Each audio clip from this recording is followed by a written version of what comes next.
Hello,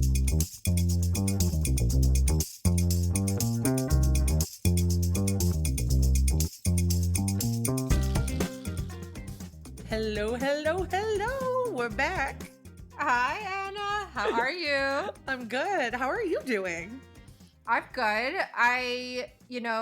This past interview learned about another condition that I really had never come across before, which is kind of scaring me.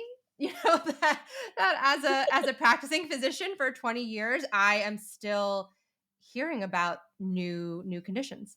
Well, if anything, it just gives importance to what we're doing, right? Uh, People coming on and telling their stories, patients having voices is a great way to educate people in the medical community, as well as educating patients on how to advocate for themselves.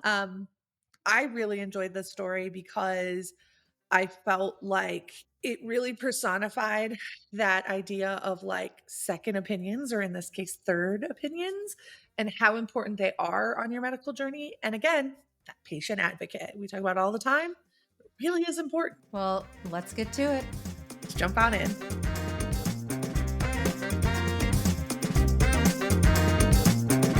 Hi, Jennifer. Thank you so much for joining us.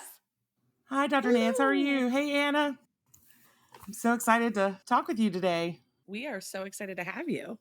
Well, Jennifer, could you bring us back to, let's say, a week before you first started having your first symptom? What was life like for you? Life was being a mom and going to work and just doing life, doing the things I do. What happened that was a bomb dropped in this normal life? Well, I started having some really rapid heartbeat. Now, whether or not that's related to the end diagnosis, I'm not completely sure of, but I just could be sitting at my desk and all of a sudden I'm running a heartbeat of 140, 160.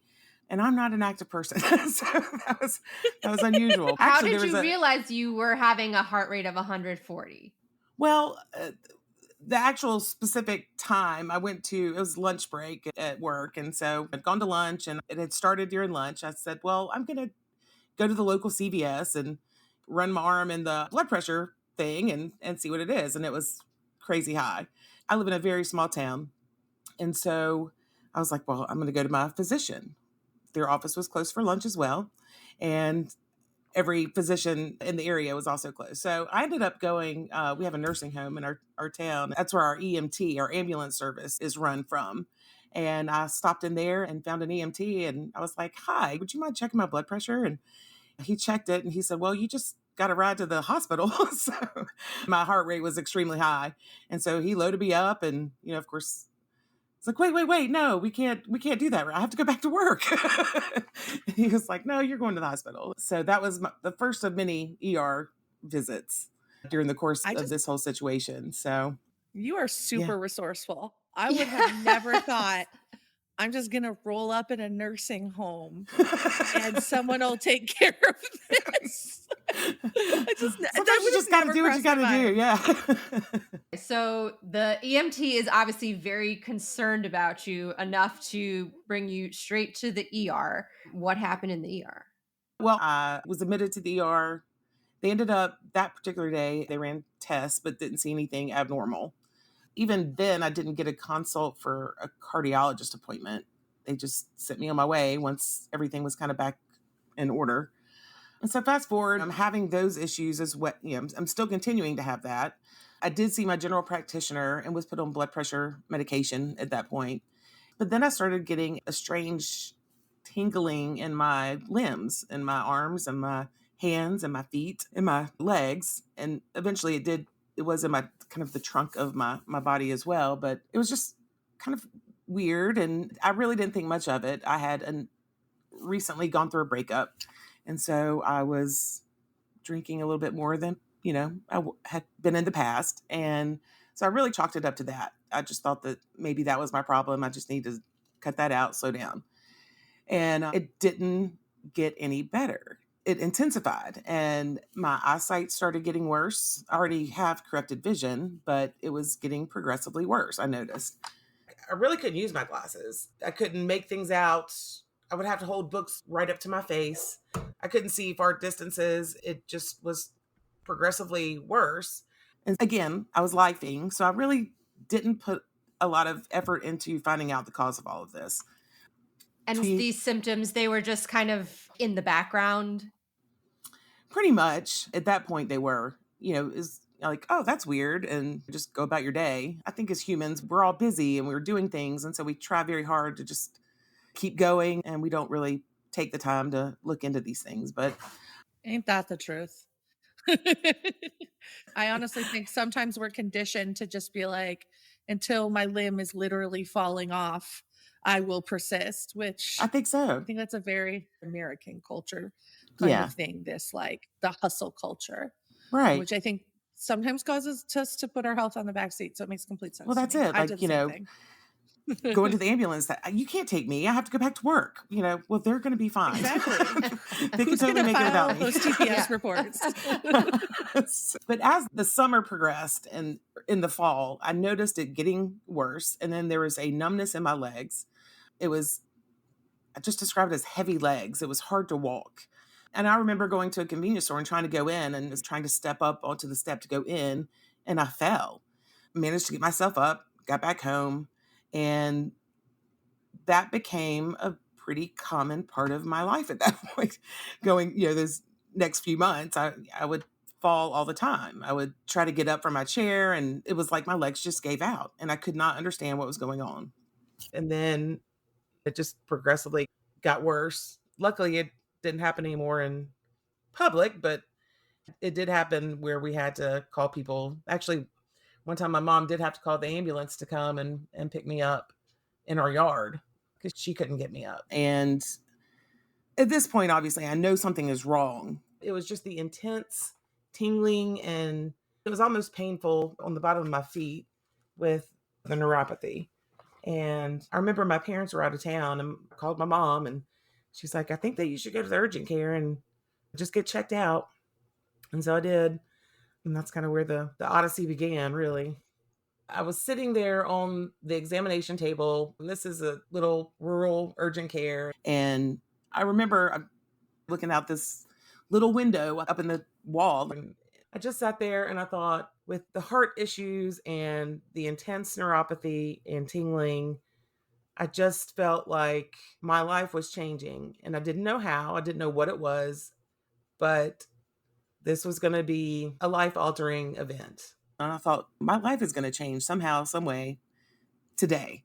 So the urgent care referred me to have an MRI, and nothing really came of those results. And that fall, it progressively got worse. And so I did go to my GP, and she gave me a referral to a neurologist. After I saw him, he did do a nerve study, essentially pricking me with needles in my legs, which I couldn't feel very much. But he didn't seem to think that there was anything particularly wrong with me. He When you say you couldn't feel the needles, was that another symptom? The numbness in my calves. Mhm. Yeah. So you had absolutely no feeling in your calves.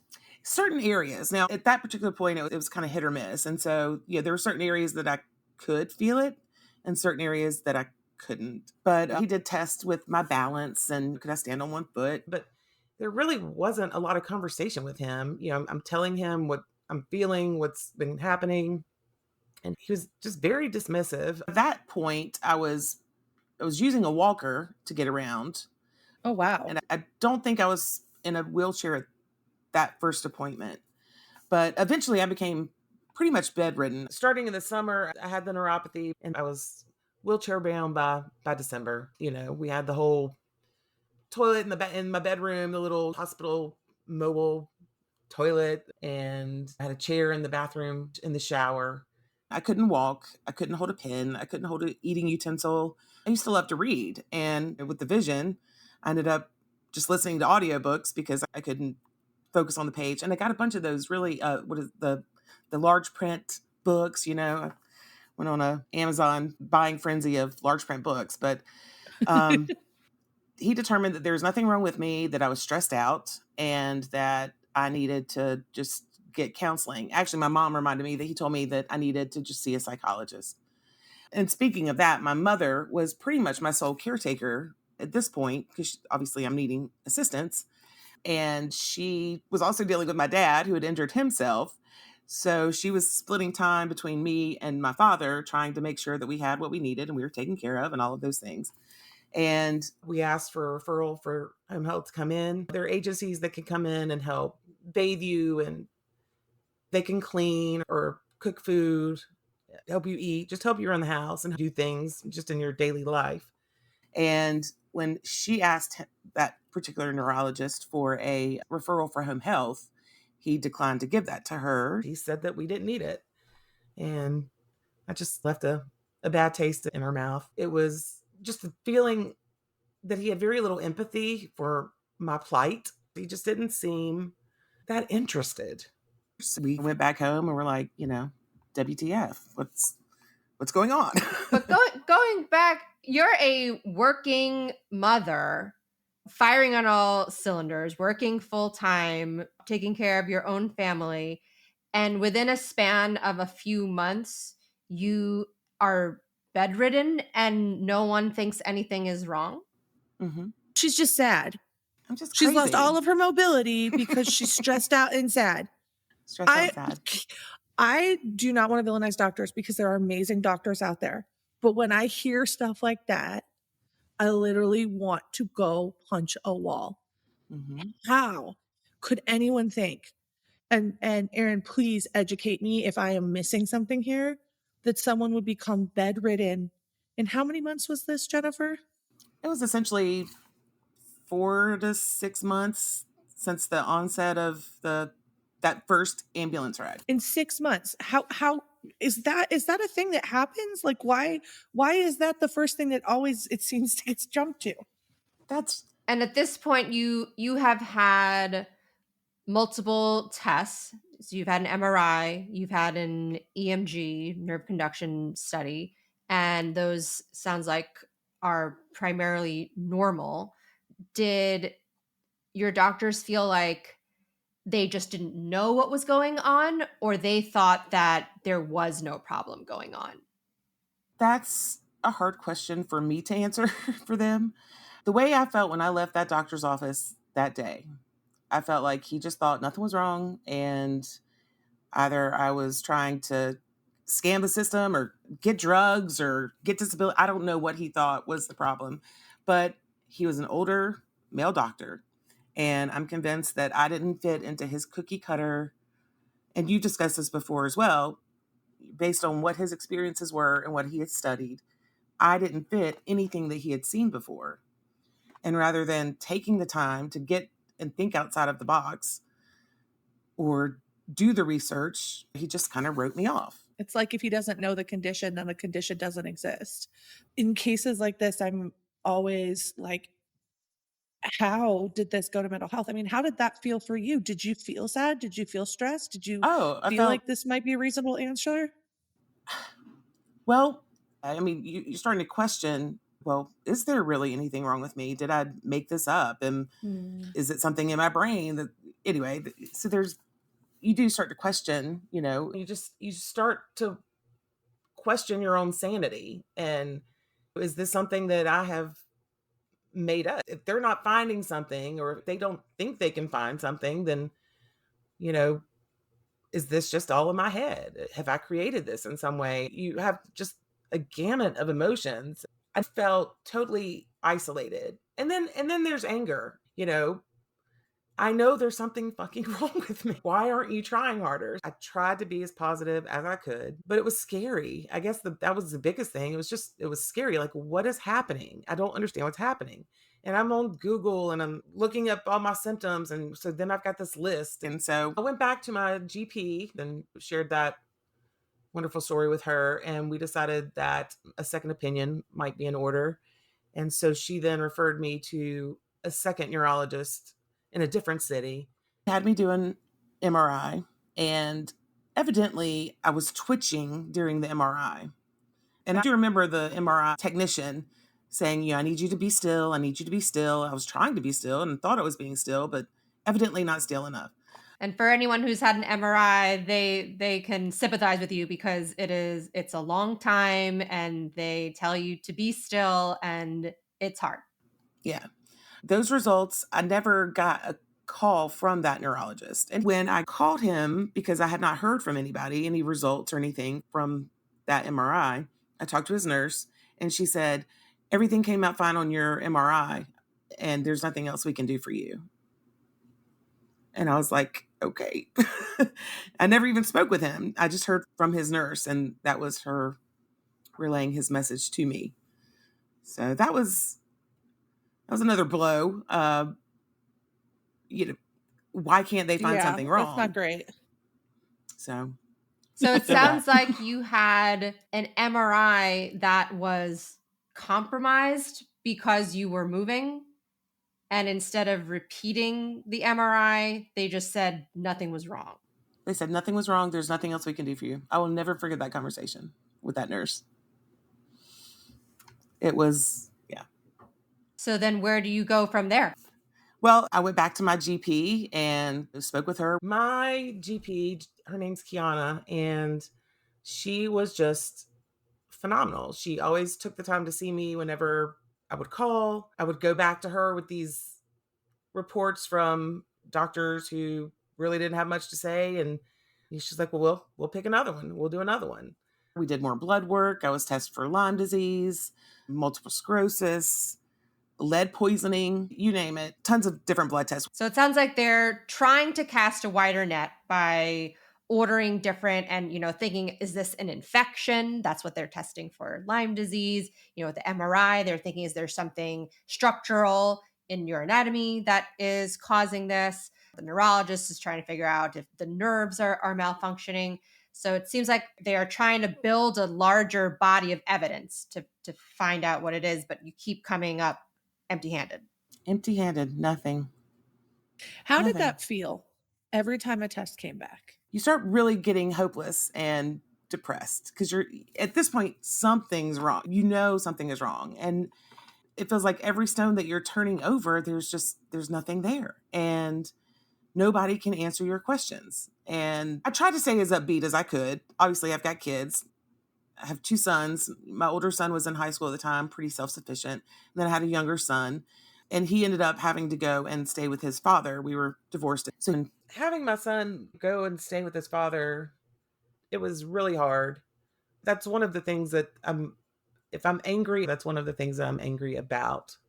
Just because I felt like that was such an impactful time in his life that I just wasn't able to be as present as I wanted to be. And I still saw him. I mean, my mom would pick him up from school and he'd come by and hang out for a couple hours, do his homework, get a snack, and then he would go. But I just feel like I missed out. And my son and I are close, but he saw me in a lot of situations that I wish that he wouldn't have. For example, one day I had tried to get out of bed and go to the restroom, thinking I got this, I can do it.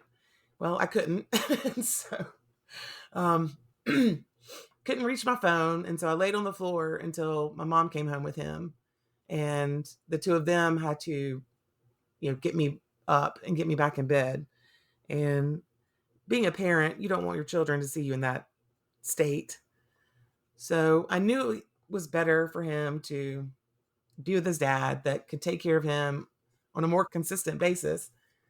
But it was difficult missing that time. So, I had a lot of support. I had a lot of really good people that were rallying around me, trying to help me and keep me positive. But there's a hopelessness that comes with all of this and again, questioning yourself, maybe he's right. Maybe it is just stress. And maybe I do need to go talk to a therapist. That's my problem. That's why I can't walk, of course. In some of the MRIs, I think they also looked at spinal, if it was a pinched nerve. My And no GP. results. So No results. we've had a ton of blood work, a ton of stuff done, and no idea. No idea. Still clueless Multiple as to ER what's trips. I causing it. remember going, because primarily I would end up at the ER with the SVT. And I remember just begging, just keep me. I don't need to go home. Everything's fine there. Just keep me and let's figure out what this is. That's how you know you're really sick. That's how you know Right. you're really sick when the people are asking to be admitted. right? Mm. So It at was this point, what are you thinking is the next step? Well, yeah, we're just kind of waiting around. By this time, actually, I think my mom we brought in a caregiver to help her balance her load with me. And we had a local woman who did touch therapy. I can never pronounce it. Kinesiology, Okay. Okay. which Mhm. A is essentially, kinesiologist? a Like a kinesiologist. Yeah. form of physical therapy. Right. And essentially she came over, she offered her services to me and I was like, bring it on. Let's see what we can do. And it was basically a touch therapy that she did.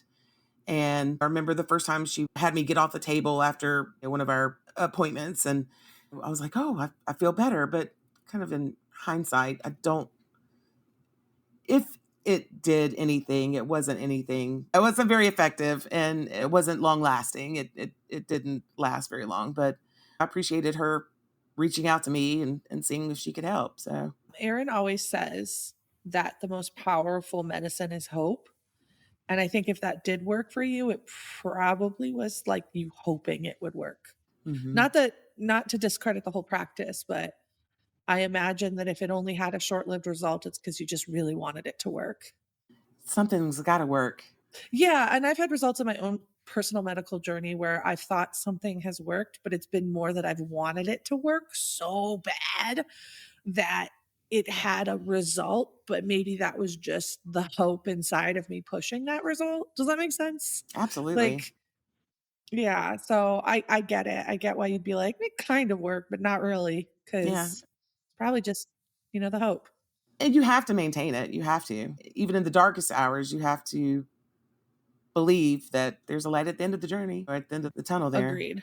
So you're willing to try new things, out of the box things. They're just not working. Now, what are you thinking? Well, the next step was my GP refers me to our local medical university, MUSC, which is in Charleston, South Carolina. And she refers me to a neurologist there who's also female. And so This is the we third make our first, neurologist, just anyone my keeping third track. neurologist. Mhm. Third neurologist. When I got to the third neurologist, I just didn't know what to expect anymore. Is it going to go the same? Is it going to be just a three-peat of what I've dealt with before?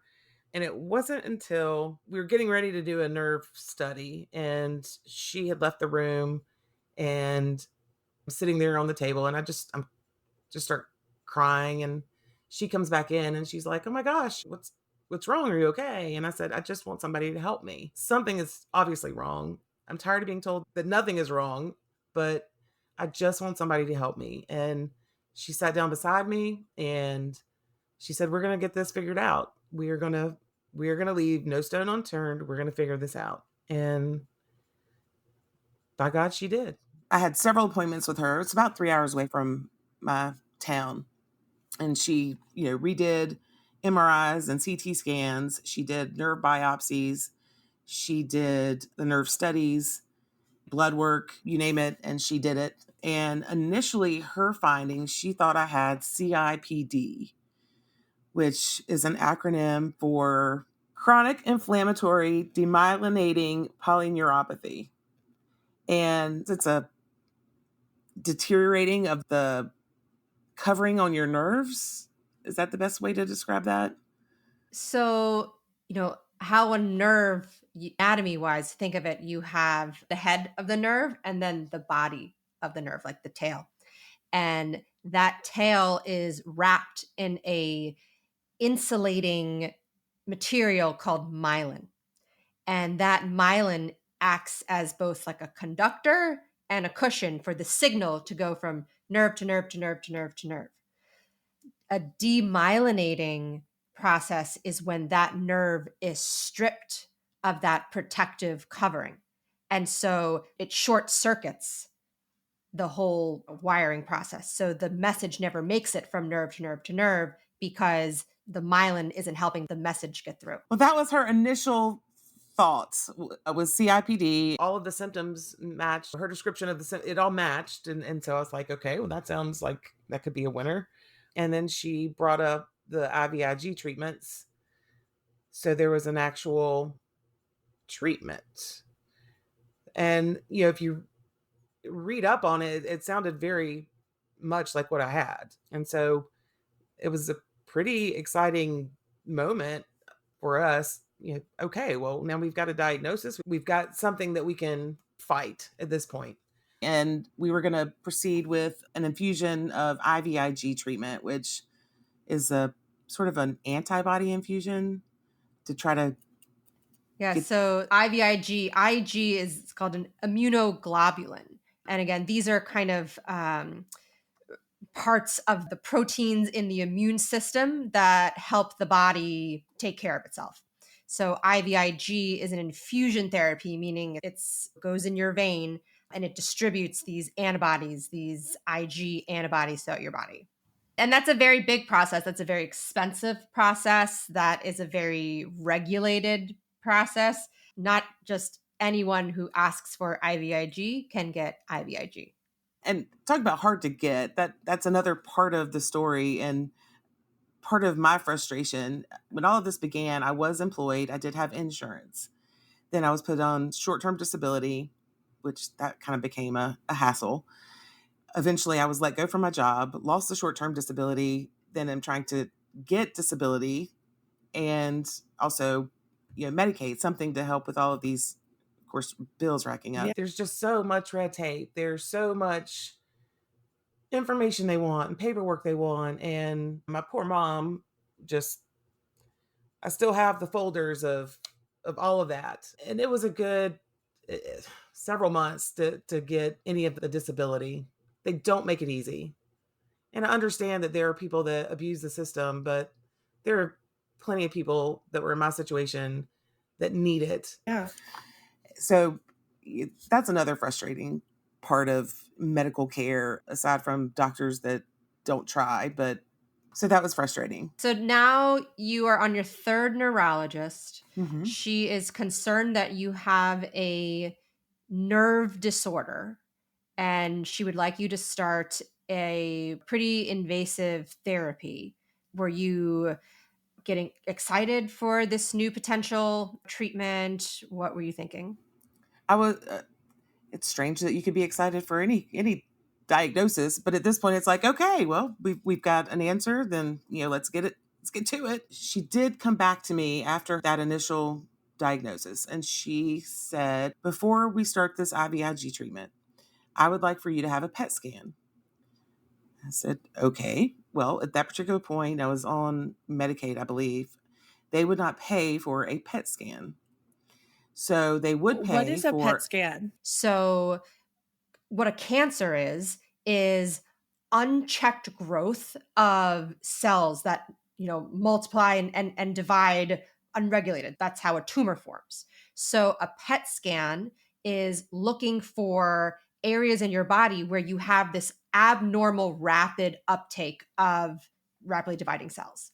So I was not able to do the PET scan first go around, but they did pay for a mammogram and a CT scan. So I went for. Now, because this sounds like the first time that we are hearing anyone speak about cancer. Did she express to you why she was concerned about cancer?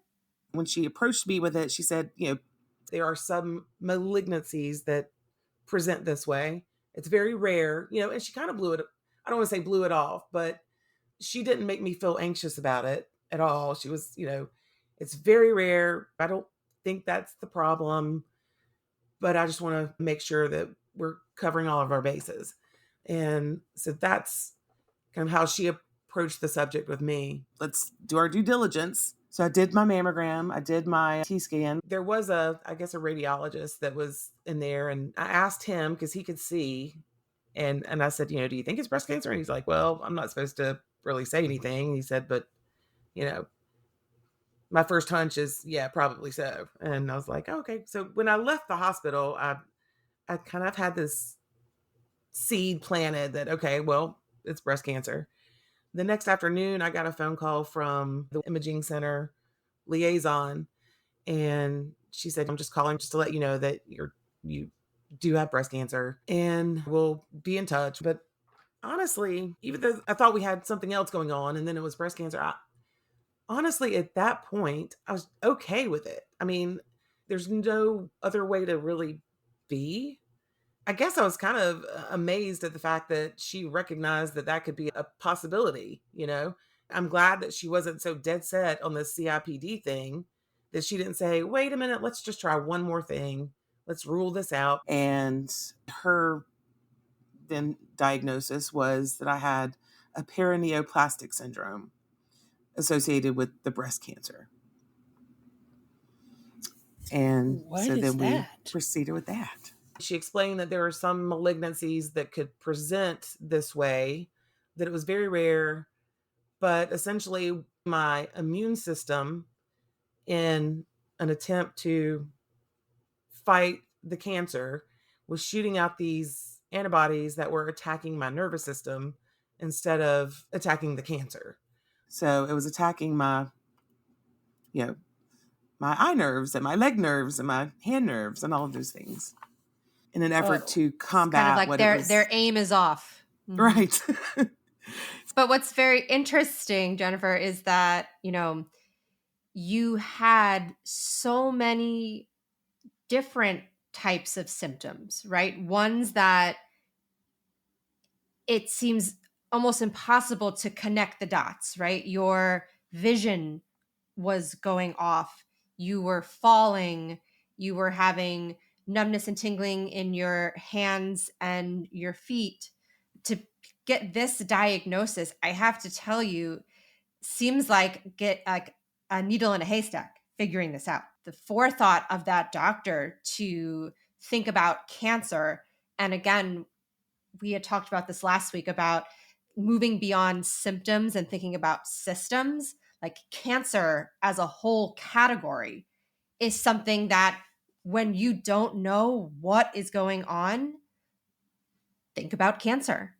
And the fact that your neurologist ordered those right tests, that's why you got this diagnosis. Hmm. I love her. She's amazing.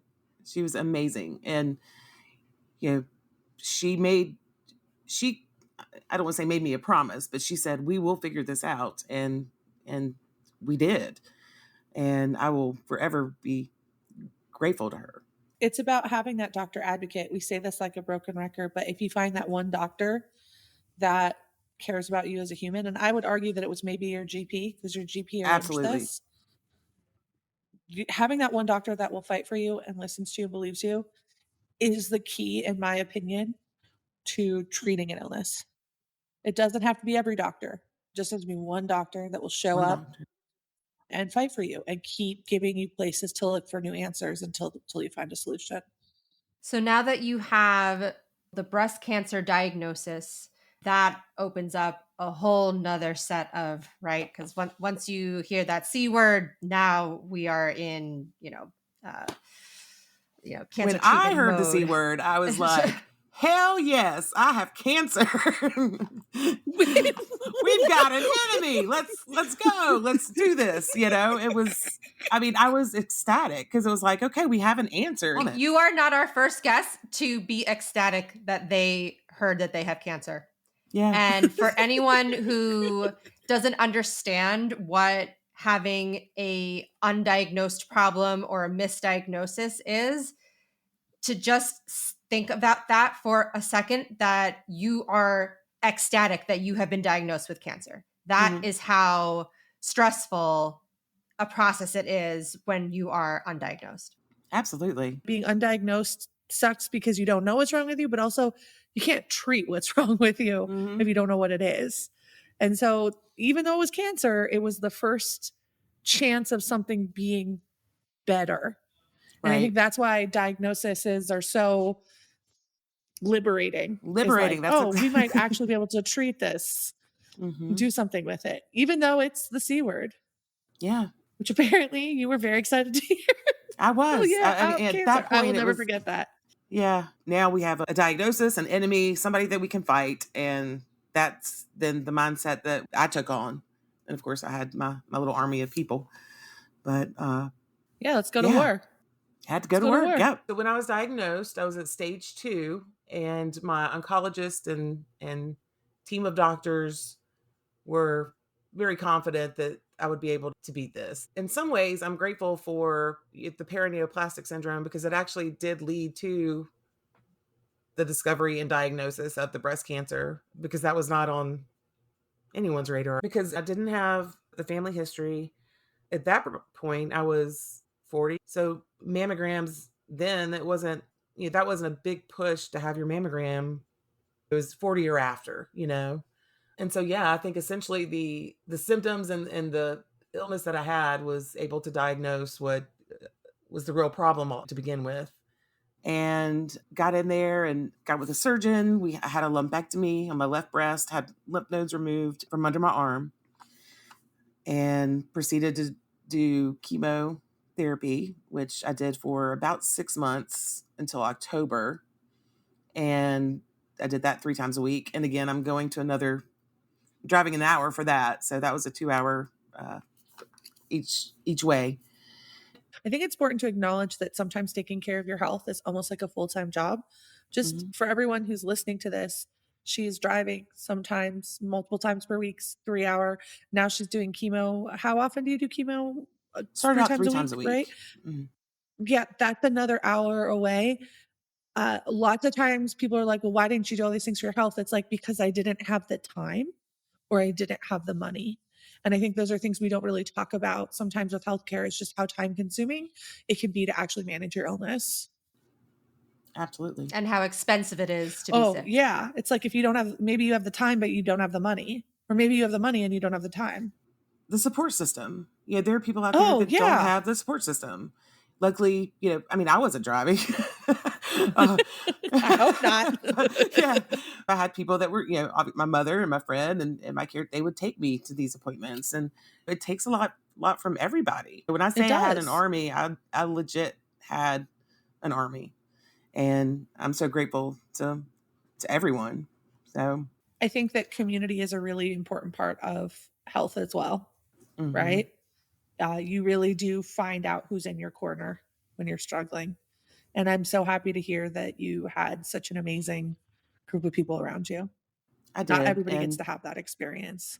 yeah, I mean, they set up GoFundMe's, they set up meal trains, they set up, Oh, the support in my community was just amazing. You completed the cancer treatment and regimen, and are you in remission? How did that end up?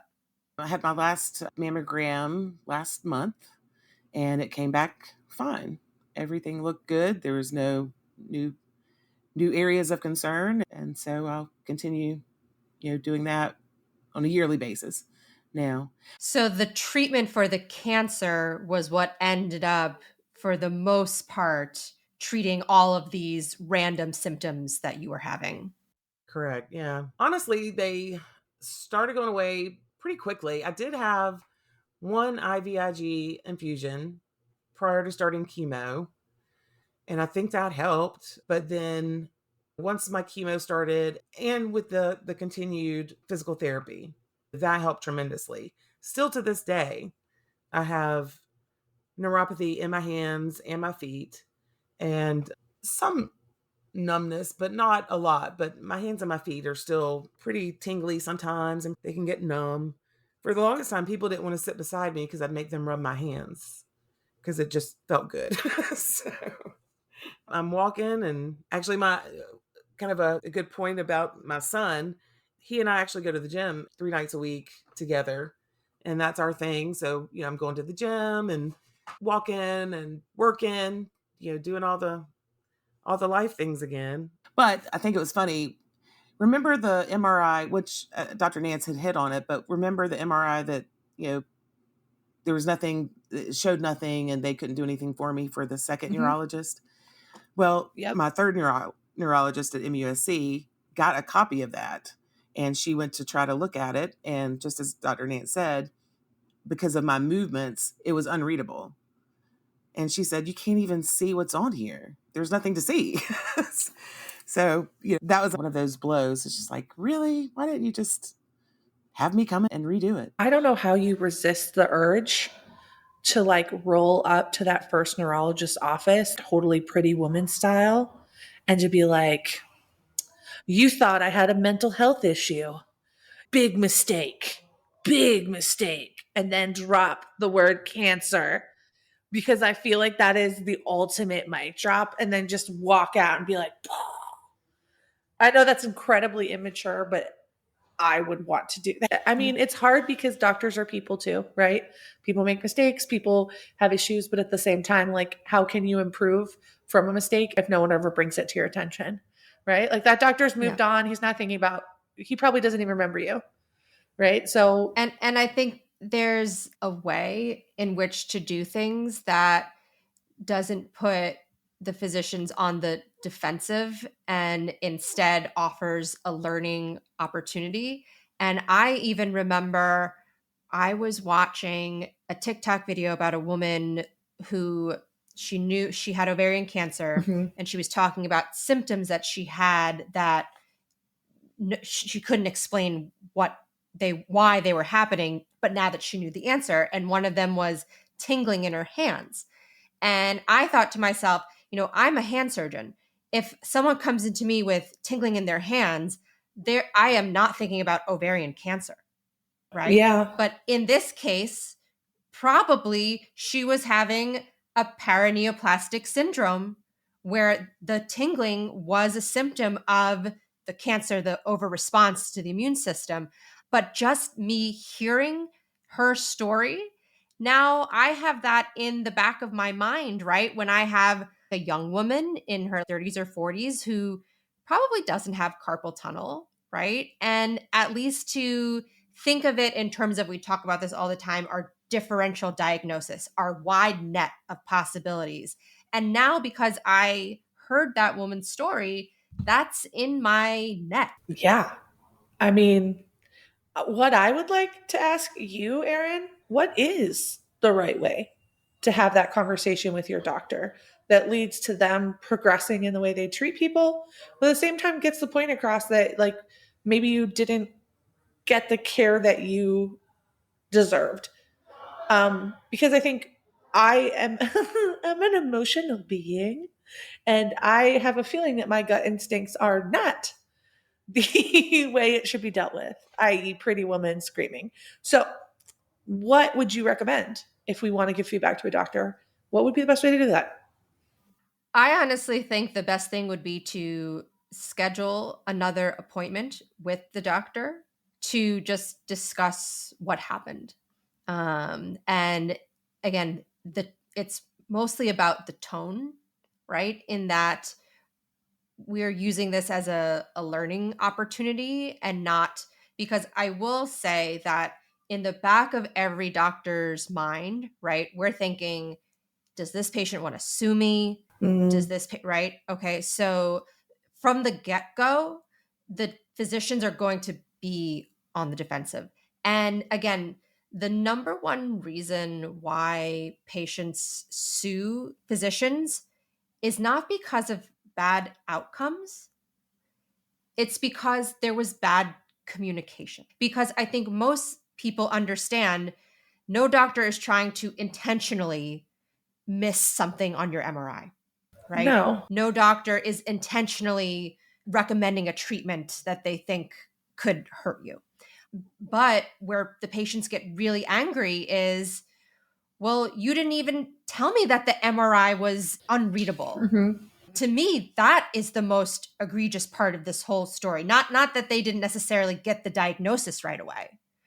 That communication about the test, and I go back to, it wasn't that there wasn't anything wrong on the test, it was that the test wasn't readable. Yeah.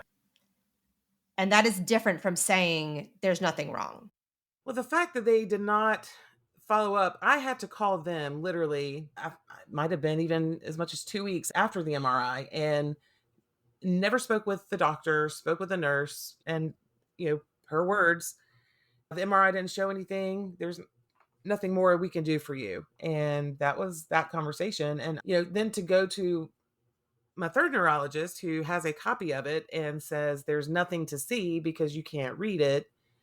I just think that's horrible. I just can't believe that. Obviously, he had to know that you couldn't read it. I just think that's a terrible practice by doctors. And so, it was just scary not being able to figure out what was going on and then running into so many people that weren't interested in potentially helping me find out what was wrong. There comes a point where you just kind of have to do what you got to do, and we get up and, and also we're dealing with medical bills and disability and short-term disability and Medicaid. And so we had pretty full days if we weren't at a doctor's office, but I had a good support system. And so I honestly did, and I'd mentioned this about the drinking. And this is kind of where I want to cry. At that particular point, prior to all this happening, I was kind of in a low place anyway. And I'd kind of isolated myself anyway. And so to have the relationships and the people that love me come back around for me really meant a lot because, again, I'd kind of isolated myself at that point. And one of the things that I've said in the past was I kind of felt like cancer almost saved my life.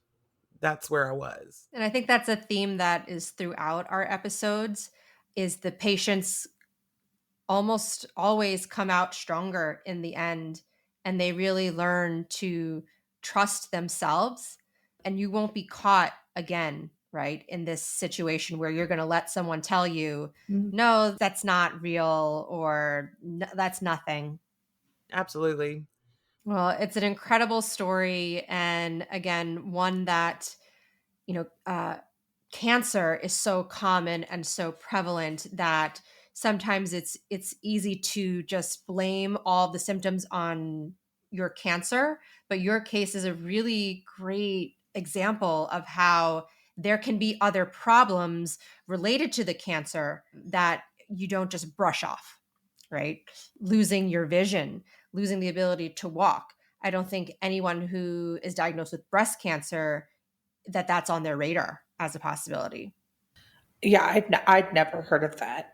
I have never heard of that before. Well, Jennifer, thank you so much for taking the time to share your story. I can only imagine how frightening it was when you didn't have an answer. And again, you went from living life to being in a wheelchair for absolutely unknown reasons. So thank you for sharing that with us. And you will help so many people, inspire them to speak up for themselves when they know that something is wrong with them. 100%.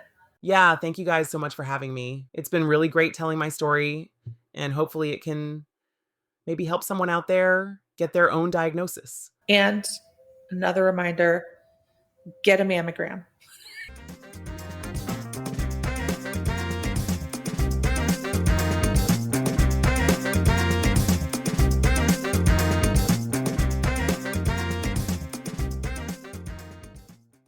The Medical Detectives is a soft skills media production produced by Molly Biscar, sound designed by Shane Drouse. If you have a medical story you'd like to see featured on The Medical Detectives, please email it to stories@themedicaldetectivespodcast.com. The information provided on The Medical Detectives is for informational and entertainment purposes only and should not be considered medical advice. While we may feature licensed medical professionals, including doctors, we are not your personal doctors, and no doctor-patient relationship is established by listening to this podcast or interacting with our content. All discussions are general in nature and may not apply to your specific health situation. Always seek the advice of a qualified healthcare professional before making any medical decisions or taking any action based on the content of this podcast. Never disregard professional medical advice or delay seeking treatment because of something you have heard on this show. If you are experiencing a medical emergency, please contact emergency services immediately or consult a qualified healthcare